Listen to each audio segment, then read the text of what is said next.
Yesterday I met a couple of young adults from our church for lunch. They wanted to see me interact with our server in order to better understand how to evangelize. They both share their faith but, like most, are nervous about it. We had a delightful time talking with our server, praying for her, asking her about her faith, and leaving her information about our Young Pros ministry and a story booklet. They had such a good time they already plan to come back to visit with their new friend next week.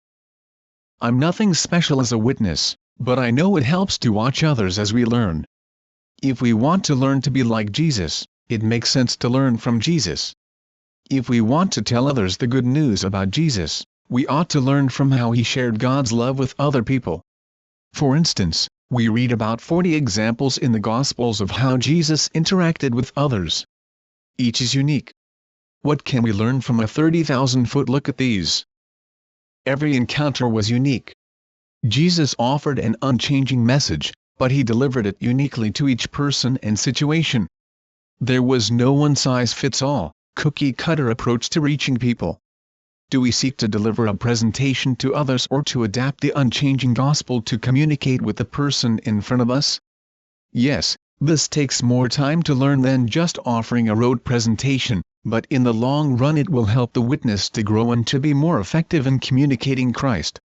In the vast majority of encounters Jesus didn't preach at the person. He engaged in a conversation. He did not merely present the truth to others, he asked questions, and answered theirs.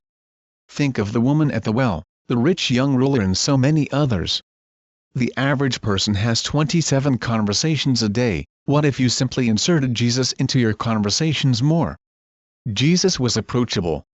He allowed people to come to him with questions.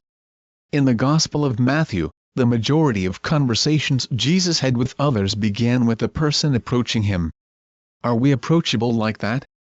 Do our co-workers, neighbors or others feel comfortable speaking to us about spiritual things? Jesus sought people. He sought to speak with Zacchaeus. He sought his disciples. Who are you seeking to speak with about Jesus? Jesus seized opportunities. When he encountered the woman at the well, he seized the chance to tell her about himself. When the disciples, Pharisees or others questioned him, he took such questions as an opportunity to reveal truth to them.